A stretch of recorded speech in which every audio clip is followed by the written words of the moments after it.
दिल्ली विधानसभा चुनाव को लेकर भाजपा ने बीती रात 29 नामों की दूसरी लिस्ट जारी कर दी है। 5 महिलाओं को टिकट दिया गया है। एससी समाज से 3 लोगों को टिकट दिया गया है और इस लिस्ट में आम आदमी पार्टी और कांग्रेस से बीजेपी में आए कई उम्मीदवारों के नाम शामिल हैं। बीजेपी ने करावल नगर से कपिल मिश्रा को टिकट दिया है और जबकि हरीश खुराना को मोती नगर से मैदान में उतारा गया है। प्रियंका गौतम को कोंडली विधानसभा सीट से टिकट दिया गया है। प्रियंका गौतम ने पिछले साल अपने कई समर्थकों के साथ आम आदमी पार्टी से वो बीजेपी में आ गई थी और वो पार्षद रह चुकी हैं। वहीं कस्तूरबा नगर सीट से चुनाव लड़ने के लिए नीरज बसोया भी कांग्रेस पार्टी के विधायक रहे हैं। दिल्ली विधानसभा चुनाव में बीजेपी ने नरेला से राजकरण खत्री, तिमारपुर से सूर्य प्रकाश खत्री, मुंडका सीट से गजेंद्र दलाल, किरारी से बजरंग शुक्ला, सुल्तानपुर माजरा सीट से करम सिंह कर्मा और शकूर बस्ती से करनैल सिंह, साथ में श्रीनगर से तिलक राम गुप्ता को टिकट दिया गया है। तो दूसरी लिस्ट बीजेपी की आ चुकी है। 29 उम्मीदवारों के नाम इसमें शामिल हैं।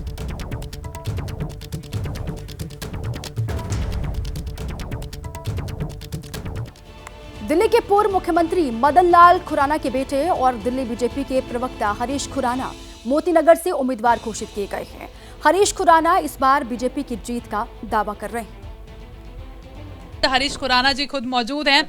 हरीश जी, सबसे पहले तो आपको कॉन्ग्रेचुलेशंस, आपको टिकट मिला है और किन तमाम मुद्दों को लेकर मोतीनगर में बीच में जा रहे हैं जनता के? सबसे पहले तो आपके दर्शकों के माध्यम से सबको बहुत बहुत धन्यवाद है। जो मोतीनगर पिछले 10 साल से जो विकास रुका हुआ था, बुरा हाल था, उसको हम एक चहुमुखी विकास लेके जाएंगे और मोतीनगर सीट हम जिताकर मोदी जी के एक उसको कहते हैं ना एक गिफ्ट देते हुए दिल्ली के अंदर हम 2/3 बहुमत से सरकार बनाएंगे। मैं तो एक ही बात करूंगा आम आदमी पार्टी से, वो अपनी हार को देख रहे हैं, इसी फ्रस्ट्रेशन के अंदर इस तरह की बातें कर रहे हैं। वोट कटवाने का जुड़वाने का काम इलेक्शन कमीशन का है और ये कोई पहली बार नहीं है कि वो लोग इलेक्शन कमीशन के ऊपर, ईवीएम्स के ऊपर, तमाम इन चीजों के ऊपर आरोप प्रत्यारोप करते हैं। दिल्ली में बीजेपी की दूसरी लिस्ट में जिन लोगों को टिकट दिया गया है, जिनको मौका मिला है, जरा उनकी दावेदारी भी आप सुन लीजिए।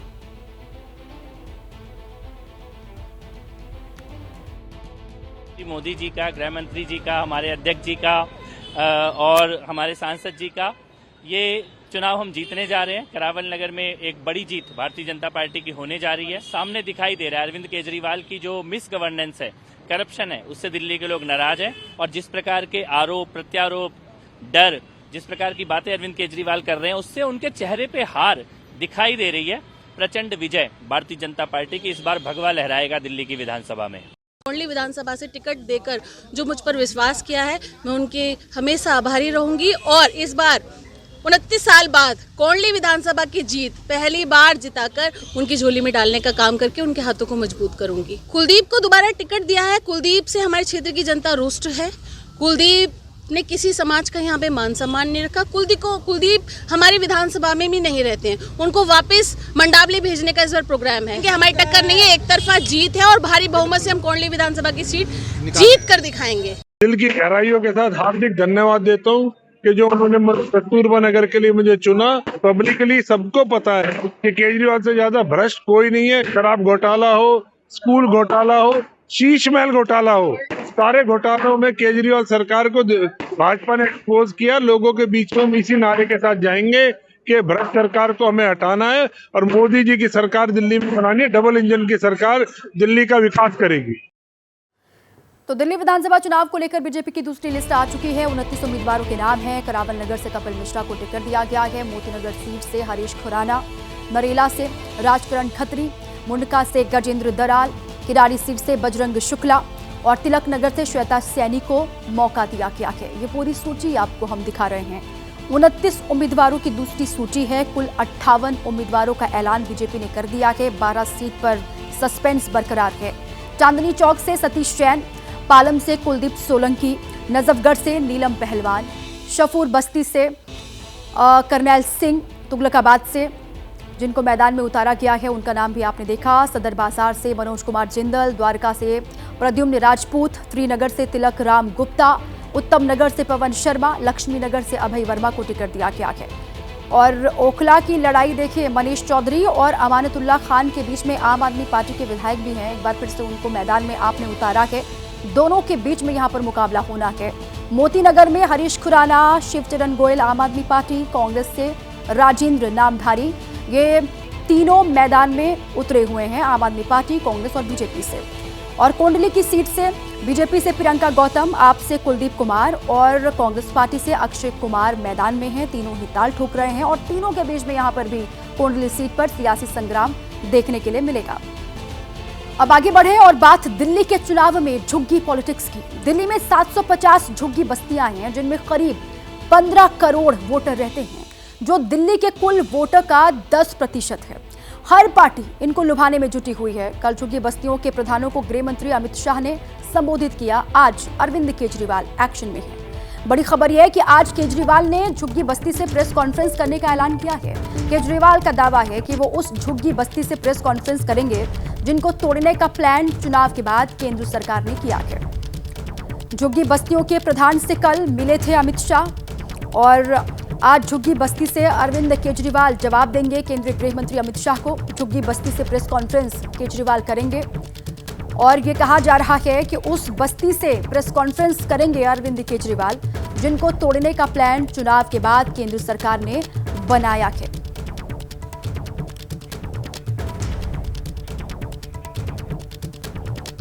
कल झुग्गी बस्तियों के करीब 3000 प्रधानों से गृह मंत्री अमित शाह ने संवाद किया।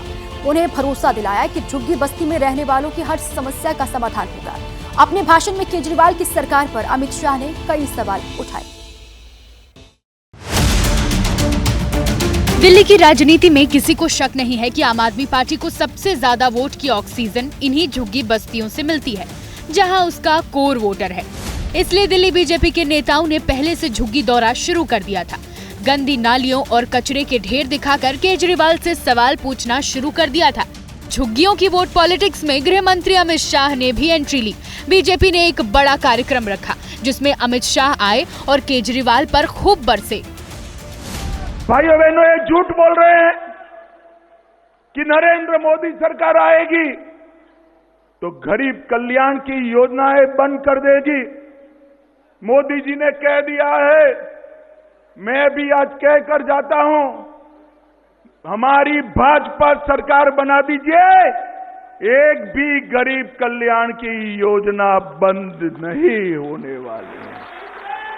झुग्गी वाले इसीलिए मोदी मोदी मोदी मोदी कर रहे हैं। झुग्गी वालों के सामने अमित शाह ने दिल्ली की बेसिक समस्याओं पर बात की।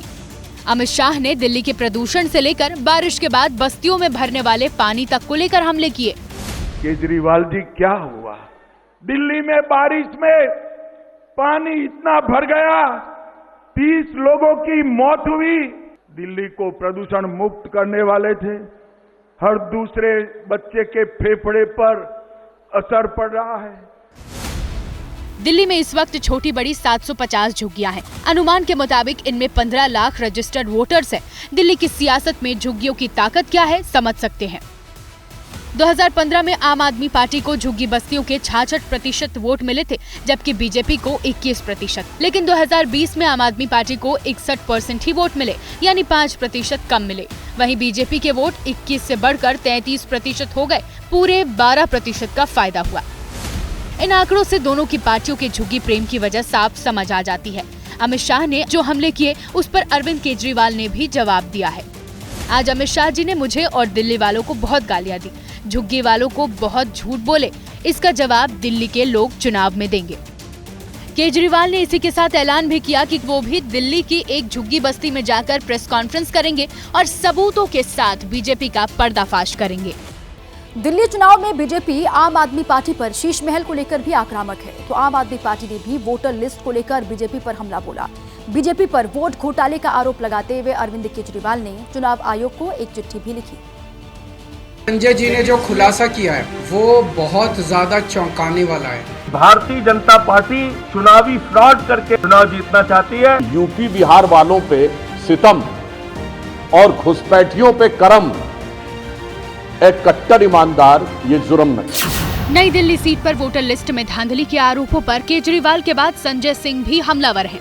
संजय सिंह ने वोट घोटाले में 2 केंद्रीय मंत्री और बीजेपी के पूर्व सांसद नई दिल्ली सीट से उम्मीदवार प्रवेश वर्मा को भी घसीट लिया। प्रवेश वर्मा और उन्होंने अपने पते पे 33 वोट दे रखा है, जिनको उस घर में भी रहने का अधिकार नहीं है। और इतने सारे दो केंद्रीय मंत्री, पंकज चौधरी जी, कमलेश पासवान जी, उनके पते पे एड्रेस, उनके पते पे वोट बनवाने की एप्लीकेशन। ये क्या हो रहा है? केंद्रीय मंत्रियों और पूर्व सांसद पर वोटों से जुड़े संगीन आरोप लगे तो बीजेपी ने आम आदमी पार्टी को आड़े हाथों लिया। जहां तक आप पार्टी के नेता का सवाल है, मुझे लगता है ये सिर्फ हार को सामने देखते हुए इस प्रकार के आरोप प्रत्यारोप लगाने का काम कर रहे हैं। आपदा की विदाई का समय आ गया है कि खिसियानी बिल्ली खंबा नौ से। वोटर लिस्ट में गड़बड़ी के आरोपों की ये आग हल्की पड़ती उससे पहले ही शाम 4 बजे एक बार फिर अरविंद केजरीवाल ने भी इसी मुद्दे को हवा दे दी। मजमून वही था, सिर्फ चेहरा और शब्द बदल गए थे। कैबिनेट मिनिस्टर्स और सांसदों के घरों से 20-20, 30-30, 40-40 नए वोट बनाने की एप्लीकेशन दिसंबर के और जनवरी के महीने में फाइल की गई है। ये कौन लोग हैं? अचानक इतने लोग सारे बीजेपी के गाली गलौज पार्टी के सांसदों के घरों में कैसे आ गए? आरोपों की फेहरिस्त लंबी हुई तो बीजेपी ने आम आदमी पार्टी पर बांग्लादेशियों के फर्जी वोट बनाने के संगीन आरोप जड़ दिए। आम आदमी पार्टी के 2 विधायकों के हस्ताक्षर और मुहर के फॉर्म उपलब्ध हुए। अब यह बात बिल्कुल स्पष्ट है कि सत्ता के लिए मतदाता भी छल और षड्यंत्र के द्वारा एक मैकेनिज्म बनाकर करने का प्रयास हो रहा है। नई दिल्ली सीट पर वोटर्स के नाम काटे और जोड़े जाने को लेकर अरविंद केजरीवाल लगातार बीजेपी पर हमलावर हैं। केजरीवाल ने आरोप लगाया था कि नई दिल्ली सीट पर करीब 5000 वोट काट दिए गए और 13000 नए वोट जोड़ दिए गए। नए वोटर्स के जोड़े जाने को अरविंद केजरीवाल बीजेपी की साजिश बता रहे हैं। दिल्ली विधानसभा चुनाव को लेकर अरविंद केजरीवाल लगातार अपने सूत्रों का हवाला देकर नए नए दावे और खुलासे कर रहे हैं। अब केजरीवाल और उनकी पार्टी ये दावा कर रही है कि कालकाजी से आतिशी के खिलाफ चुनाव लड़ रहे रमेश बिधूड़ी भारतीय जनता पार्टी की ओर से सीएम के उम्मीदवार होंगे।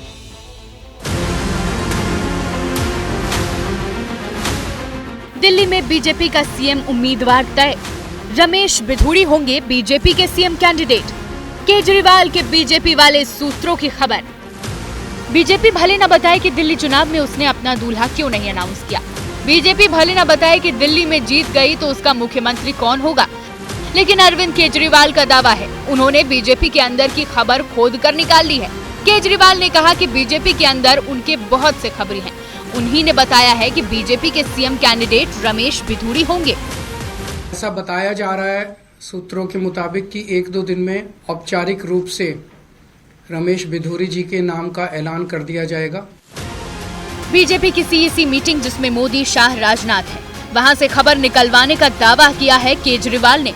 यही नहीं, सीएम ब्रेकिंग देने के साथ ही रमेश बिधूड़ी को अपने साथ चीफ मिनिस्ट्रियल डिबेट का भी ऑफर दे दिया। औपचारिक नाम का ऐलान होने के बाद एक दिन दिल्ली के लोगों के सामने, देश के लोगों के सामने, सारे मीडिया के सामने आम आदमी पार्टी और भारतीय जनता पार्टी के रमेश बिधूड़ी जी के जो भी सीएम कैंडिडेट होगा उनके बीच में एक सार्वजनिक डिबेट होना चाहिए। केजरीवाल की बिधूड़ी ब्रेकिंग पर गृह मंत्री अमित शाह का जवाब सुनाएंगे। उससे पहले बिधूड़ी के विवादित बोल सुने। अरे ये मार्लिना, ये तो सिंह बन गई भैया, चेहरा ही नाम बदल दिया। केजरीवाल ने बच्चों की कसम खाई थी, भ्रष्टाचारी कांग्रेस के साथ नहीं जाऊंगा। मार्लिना ने बाप बदल दिया, पहले मार्लिना थी, अब सिंह हो गई। बिधूड़ी ने 5 जनवरी को ये बयान दिया था, जिस पर 6 जनवरी को सीएम आतिशी मीडिया के सामने रो पड़ी। वो इतने बीमार रहते हैं कि बिना सहारे के चल नहीं पाते हैं। मेरे बुजुर्ग पिताजी को गालियां देके वोट मांग रहे हैं वो। मुमकिन है बिधूड़ी को बीजेपी का सीएम बताना माइंड गेम हो। बिधूड़ी को आतिशी के पैरेलल खड़ा करके ये बीजेपी में खींचतान मचाने का प्रयास हो। आतिशी ने भी यही ब्रेकिंग देनी चाहिए थी, केजरीवाल ने दी। सूत्रों से ये पता चला है रमेश बिधूड़ी जी को उनका मुख्यमंत्री का चेहरा बनाया जाएगा। बीजेपी बिधूड़ी को सीएम कैंडिडेट बनाए या प्रवेश वर्मा को या किसी को न बनाए, ये उनका मामला है। फिर भी केजरीवाल ने दिलचस्पी ली। तो गृह मंत्री अमित शाह ने उन्हें बेगानी शादी में अब्दुल्ला दीवाना जैसा बता दिया। भाजपा का मुख्यमंत्री घोषित कर दिया। बोलिए भाइयों बहनों, केजरीवाल जी भाजपा का मुख्यमंत्री घोषित कर सकते हैं क्या? केजरीवाल जी, ये सारे हथगंडे पूरी दिल्ली भी जान गई है। हालांकि देखेंगे तो केजरीवाल की बिधूड़ी ब्रेकिंग में बीजेपी के हमले का जवाब है। जब से केजरीवाल ने घोषित किया है कि जीतने पर वही फिर से सीएम होंगे, तब से बीजेपी पूछ रही है तो क्या आतिशी काम चलाऊ थी? क्या यही आम आदमी पार्टी का महिला सम्मान है? ये भी संभव है कि बिधूड़ी ब्रेकिंग इन सवालों से छुटकारे का उपाय हो। दिल्ली विधानसभा चुनाव को लेकर बीजेपी ने अपना कैंपेन सॉन्ग लॉन्च कर दिया है और लॉन्चिंग के दौरान सांसद मनोज तिवारी ने खुद ये गाना गाया। 10 साल से झेले खूब बहाने हमने, दिल्ली के मालिक बन बैठे लगे हो बस तुम ठगने। दिल्ली विधानसभा चुनाव के लिए बीजेपी ने अपना कैंपेन सॉन्ग लॉन्च कर दिया है। गाने की लॉन्चिंग के दौरान दिल्ली बीजेपी अध्यक्ष वीरेंद्र सचदेवा और सांसद मनोज तिवारी मौजूद थे, जिसमें दिल्ली में भाजपा सरकार चाहिए शीर्षक वाला कैंपेन सॉन्ग लॉन्च हुआ। दिल्ली में भाजपा सरकार चाहिए। 10 साल से झेले खूब बहाने हमने, दिल्ली के मालिक बन बैठे लगे हो सबको ठगने। बहुत सहेलियां नहीं सहेंगे, दिल्ली है ऐलान। कूड़े कचरे गंध मिटा के दिल्ली की बदलेंगे पहचान। वहीं कैंपेन सॉन्ग की लॉन्चिंग के दौरान वीरेंद्र सचदेवा ने जहां एक ओर बीजेपी की सरकार बनने का दावा किया, तो दूसरी ओर आप पर निशाना भी साधा। बहाने नहीं, बदलाव चाहिए, दिल्ली में भाजपा सरकार चाहिए। आपदा सरकार को हटाना है, भाजपा सरकार बनाना है। दिल्ली में भाजपा सरकार चाहिए। आपकी बात बीजेपी का कैंपेन सॉन्ग भी लॉन्च हो गया है। हालांकि जनता को किसका गाना असल में रास आता है, ये तो नतीजे वाले दिन ही पता चल सकेगा। अब आगे बढ़ते हैं। बात कन्नौज हादसा, राजनीति में हंगामा। कन्नौज रेलवे स्टेशन पर दर्दनाक हादसा हो गया, जिसका सीसीटीवी सामने आया है। अमृत भारत स्टेशन योजना के तहत हो रहे निर्माण कार्य के दौरान लिंटर डालते समय शटरिंग टूट गई, जिसमें कई मजदूर मलबे के नीचे दब गए। हादसे में कई मजदूर गंभीर रूप से घायल हो गए और सहारे के लिए लगाए गए खंभे को हटाते ही हादसा हुआ, जिसके बाद वहां हड़कंप मच गया। ये फुटेज ये देखिए आप, ये सामने आया है इस पूरे हादसे का। खंबे को हटाया जैसे वैसे ही ये हादसा हुआ। जो खंबे सहारे के लिए वहां पर लगाए गए थे, वहां पर अफरा तफरी का माहौल बना, लोग इधर उधर भागते हुए दिखाई दिए। कन्नौज में हुए हादसे पर अखिलेश यादव, जो कि सांसद हैं कन्नौज से समाजवादी पार्टी के, उन्होंने सवाल खड़े किए हैं और सरकार की लापरवाही इसे बताया है। सरकार की लापरवाही है और भारतीय जनता पार्टी लगातार, चाहे छोटा कार्य हो बड़ा कार्य हो, उसमें लापरवाही के साथ साथ भ्रष्टाचार शामिल है। ये पहली बार देखने को मिल रहा है कि कोई काम किसी ठेकेदार को मिलता है, उसके बाद आउटसोर्स का आउटसोर्स हो रहा है और बाद में भारतीय जनता पार्टी के लोग दबाव बनाते हैं कई चीजों को लेकर के, कि जब तक उन्हें संतुष्ट नहीं किया जाएगा तब तक ये काम आगे नहीं बढ़ेगा। उसी का परिणाम ये है, स्वस्थ रहें ये मजदूर, इनका इलाज अच्छा हो, इनकी जान बचे, यही मांग है हमारी। जो अभी मैं चूंकि जानकारी नहीं पाया, लेकिन कोई हादसा हुआ है तो तत्काल सरकार की ओर से यही निर्देश है कि तत्काल राहत और बचाव का कार्य वहां पर करें। दुर्घटना की जांच होगी, जो दोषी होगा उसके खिलाफ कार्रवाई। कल से यानी 13 जनवरी से महाकुंभ का आगाज होने जा रहा है और महाकुंभ में इस बार मुलायम सिंह यादव स्मृति सेवा संस्थान की ओर से भी शिविर लगाया गया है। कल इस शिविर का उद्घाटन यूपी में विपक्ष के नेता माता प्रसाद पांडे ने किया, लेकिन शिविर में मुलायम सिंह यादव की प्रतिमा को लेकर विवाद खड़ा हो गया। मेला क्षेत्र के सेक्टर 16 में 3 फीट की ये कांसे की मूर्ति लगाई गई है, जिसकी पूजा भी कार्यकर्ता वहां पर कर रहे हैं। बीजेपी अब इस पर सवाल उठा रही है। सवालों पर समाजवादी पार्टी का कहना है कि मूर्ति किसी मंदिर में नहीं लगाई गई है, शिविर नेताजी के नाम पर है, इसीलिए उनकी मूर्ति वहां पर लगाई गई है और उन्होंने गरीबों के लिए बहुत कुछ किया है। गरीबों के मसीहा रहे हैं मुलायम सिंह यादव। और समाजवादी पार्टी का ये भी कहना है कि अयोध्या में मुलायम सिंह यादव ने कार सेवकों पर गोली नहीं चलवाई थी, अगर चलवाई होगी तो संविधान की रक्षा के लिए चलवाई होगी।